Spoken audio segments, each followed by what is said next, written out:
आज हम पढ़ेंगे रिप्रोडक्शन इन बैक्टीरिया।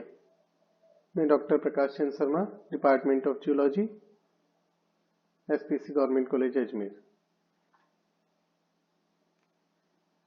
सबसे पहले आप जैसे जानते हैं कि दो प्रकार का रिप्रोडक्शन होता है, mainly asexual and sexual reproduction. तो बैक्टीरिया में भी एसेक्सुअल मोड होता है as well as sexual mode होता है। तो सबसे पहले हम बात करेंगे एसेक्सुअल मोड की, एसेक्सुअल रिप्रोडक्शन की। कई प्रकार की पद्धति हैं इसमें जिनसे ये एसेक्सुअल रिप्रोडक्शन होता है, जिनमें से कुछ जो इम्पोर्टेंट है उनके बारे में हम बात करेंगे। सबसे पहले आता है बाइनरी फिशन।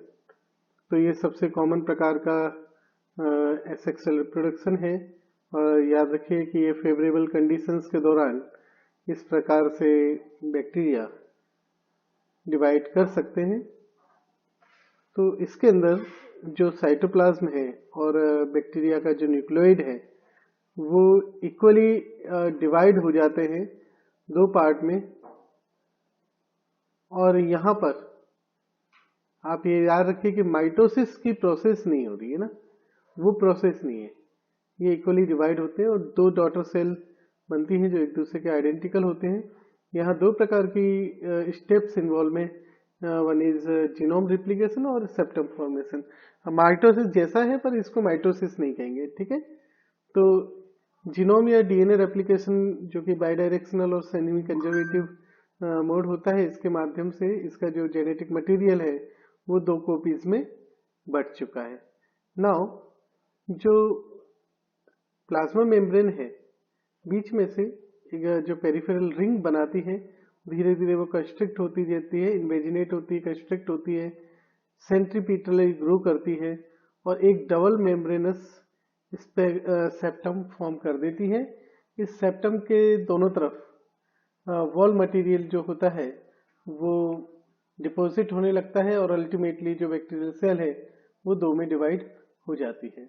दूसरा जो मेथड है एसेक्सुअल रिप्रोडक्शन का, वो खासतौर पे माइसीलियल बैक्टीरिया में पाया जाता है, जिनमें माइसीलियम फॉर्मेशन होता है। इसको हम कहते हैं कोनिडिया फॉर्मेशन। तो इनमें जो बैक्टीरिया का फिलामेंट है उसके टर्मिनल जो पोर्शन है वो कोनिडिया फॉर्म करता है, कट ऑफ होते हैं, ये राउंड स्ट्रक्चर्स कट ऑफ होते हैं चेन के फॉर्म में, इसे हम कोनिडिया कहते हैं। तो ये कोनिडिया डिटैच होके एक नया इंडिविजुअल फॉर्म कर सकती है, एक नया बैक्टीरियम फॉर्म कर सकती है। इसके अलावा तीसरा मोड होता है जिसको हम कहते हैं गोनिडिया फॉर्मेशन। ये आपको राइजोबियम स्पीसीज में देखने को मिलेगा। तो यहाँ पर आप देखेंगे जो बैक्टीरियल सेल है वो प्रोड्यूस करती है large number of flagellated daughter cells with in जो होस्ट सेल है, पेरेंट सेल है, उसी के अंदर। बाद में जो पेरेंट सेल है उसकी सेल वॉल रप्चर हो जाती है और गोनिडिया रिलीज हो जाती है। एक और इम्पोर्टेंट मेथड बडिंग है। यहाँ जो टर्मिनल एंड है उस पे से बड होता है या बॉडी से बड होता है और वो बड जो है वो डिटैच होकर एक नया इंडिविजुअल बना लेता है। जैसे हाइफो माइक्रोबियम वल्गेर या रोडोमाइक्रोबियम वेनिलिया में ये एग्जाम्पल आपको इसका देखने को मिलता है। एक और मेथड जो कॉमन है दैट इज फ्रेगमेंटेशन, जो खास तौर पे कॉलोनियल जो साइनोबैक्टीरिया है उनके अंदर देखने को मिलता है कि जब ये साइनोबैक्टीरिया एक सर्टेन लेंथ को रीच कर लेते हैं, तक पहुंच जाते हैं, तो ऐसी स्थिति में वो पीसेस के अंदर टूट जाते हैं, जो फ्रेगमेंट बनते हैं। और ये जो फ्रेगमेंट है, हर एक फ्रेगमेंट से इंडिविजुअल बनता है, अल्टीमेटली उनकी कॉलोनी फॉर्म हो जाती है। हार्मोगोनियम ये आपको ब्लू ग्रीन एल्गी के अंदर देखने को मिलेगा, जो कि और इनमें आपको ट्राइकोम जो है फिलामेंटस जेनरा के, वो ब्रेकअप होते हैं with in sheet into short section और सेगमेंट ऑफ वन और मेनी यूनिफॉर्म लिविंग सेल। इस शॉर्ट सेगमेंट जो है ट्राइकोम के, इनको हार्मोगोनिया कहा जाता है या हार्मोगोन्स कहा जाता है। ये हार्मोगोनिया सेपरेट होते हैं by the formation of heterocyst, जैसे नॉस्टॉक में देखने को मिलता है, या डेथ ऑफ वन और मोर सेल्स ऑसिलेटोरिया में आपको देखने को मिलेगा। बैक्टीरिया की अगर हम बात करें तो उसमें एक्सोस्पोर्स का फॉर्मेशन कई सारे ब्लू ग्रीन बैक्टीरिया के अंदर आपको देखने को मिलेगा, जिनमें स्पोर्स जो है वो सक्सेसिवली कट ऑफ होते हैं डिस्टल एंड से प्रोटोप्लास्ट के बाय ट्रांसवर्स डिवीजन। इनको हम एक्सोस्पोर्स कहते हैं। और एक और इम्पोर्टेंट जो मोड आपको देखने को मिलता है दैट इज इंडोस्पोर फॉर्मेशन। खासतौर पे जब इन्वायरमेंटल कंडीशन वर्स्ट होती हैं, एडवर्स होती हैं, तो कई सारे ग्राम पॉजिटिव बैक्टीरिया में स्पेशली आप बेसिलाई देखेंगे, सर्टेन आप ब्लू ग्रीन एल्गीज देखेंगे लाइक स्टिकोस्पाइन साइफन, इनमें एक thick walled resistant spore form होता है जिसे हम इंडोस्पोर कहते हैं।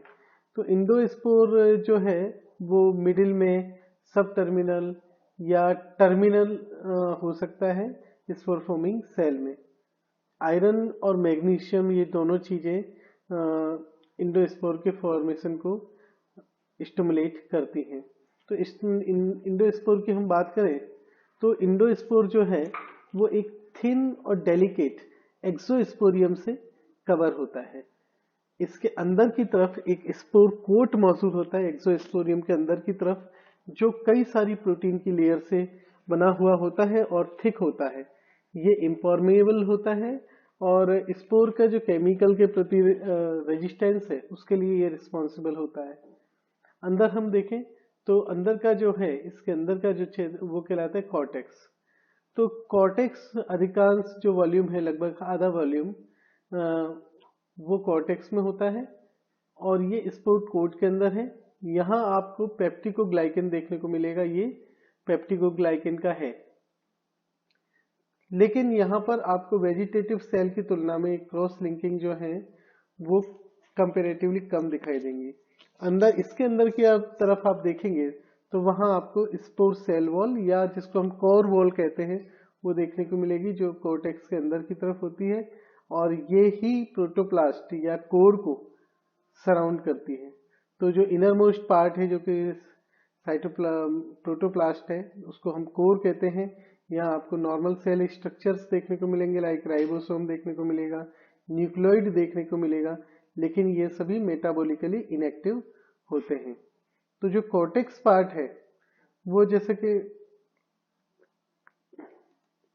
जो स्पोर सेल वॉल है, यहाँ पर आप देखेंगे कि जो कोर पार्ट है उसमें आप देखेंगे कि यहाँ पर इस कॉर्टेक्स में जो स्पोर का ड्राई वेट है उसका 15% के आसपास तक डिपिकोलिनिक एसिड मौजूद होता है।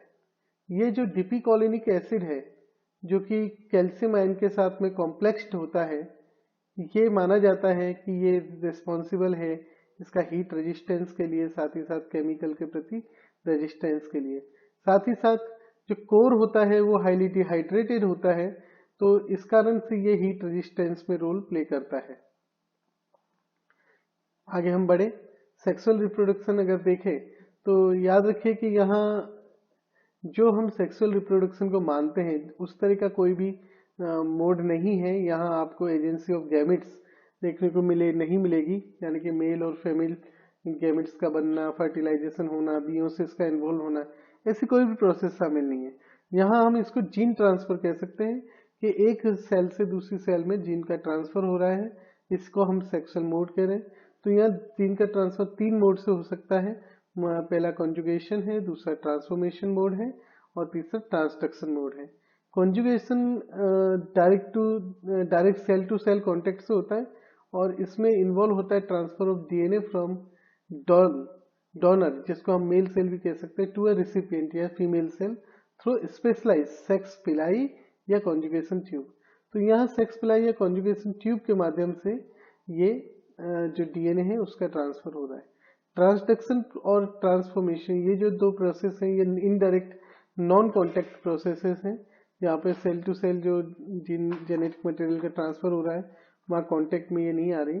ट्रांसडक्शन में क्या होता है कि यहाँ ट्रांसफर जो बैक्टीरियल जीन का होता है डोनर से रिसिपिएंट के लिए, वो वाया बैक्टीरियोफेज होता है। ये ध्यान रखिए, बहुत इंपॉर्टेंट है। ट्रांसडक्शन वाया बैक्टीरियोफेज हो रहा है और ट्रांसफॉर्मेशन का मतलब है Uptake of naked DNA molecule from one bacterium, जिसको डोनर कहा जा सकता है, बाय अनदर, जिसको हम रेसिपिएंट कहा सकते हैं। तो हम ट्रांसडक्शन के बारे में देखें तो ट्रांसडक्शन 3 प्रकार का होता है। वन इज जनरलाइज, जब होस्ट बैक्टीरियम के डीएनए का कोई भी पार्ट ट्रांसफर हो सकता है तो उसे हम जनरलाइज ट्रांसडक्शन कहते हैं। स्पेशलाइज ट्रांसडक्शन उसे कहा जाता है जब जो कोई स्पेसिफिक डीएनए सेगमेंट ही ट्रांसफर होता है, और ऐसी स्थिति में जो ट्रांसड्यूसिंग पार्टिकल होता है उसमें हमेशा बैक्टीरियोफेज का डीएनए और बैक्टीरियल डीएनए दोनों मौजूद होता है। जबकि जनरलाइज ट्रांसडक्शन के केस में जरूरी नहीं कि बैक्टीरियोफेज का जो डीएनए है उस ट्रांसड्यूसिंग पार्टिकल में मौजूद हो। तीसरी प्रकार का जो ट्रांसडक्शन कहलाता है दैट इज अबॉर्टिव ट्रांसडक्शन, जहां बैक्टीरियल डीएनए वो फेक के जरिए दूसरे बैक्टीरिया में इंसर्ट तो करा दिया जाता है, इंजेक्ट कर दिया जाता है, लेकिन वो आगे रेप्लिकेट नहीं होता। तो इस तरह का जो ट्रांसडक्शन है that is called abortive transduction. Transformation की हम बात करें तो ये सबसे पहले फ्रेडरिक ग्रिफिथ ने 1928 में एक्सीडेंटली पता किया था इसके बारे में कि यदि heat killed bacterium of virulent strain of pneumococcus pneumoniae को और हम उसको लिविंग जो बैक्टीरिया है जो कि नॉन वायरुलेंट है उसके साथ में रखें तो ऐसी स्थिति में कैरेक्टरिस्टिक ट्रांसफर हो सकते हैं। एवेरिक मैकलॉयड और मैककार्टी ने 1944 में इस फिनोमिना में बताया कि it is due to transfer of DNA segment from the dead cell to living cell, जिसको उन्होंने अपटेक कहा, और उन्होंने कहा कि बैक्टीरिया में ये इनकॉर्पोरेट हो रहा है, दिस इज कॉल्ड ट्रांसफॉर्मेशन। और normal ability to uptake exogenous DNA from the environment is called competency, उन्होंने बताया। तो ट्रांसफॉर्मेशन जो है उसको आप डिफाइन कैसे कर सकते हैं कि ये जीन ट्रांसफर बाय सॉल्युबल और naked DNA which has been extracted or otherwise liberated from donor bacterium to a recipient bacterium। तो ये काफी इम्पोर्टेंट और बहुत पुराना जो लॉन्गेस्ट नोन है historically most important kind of gene transfer है जो कि बैक्टीरियम में देखने को मिलता है। कॉन्जुगेशन के बारे में हम आगे डिटेल्स देखेंगे। धन्यवाद।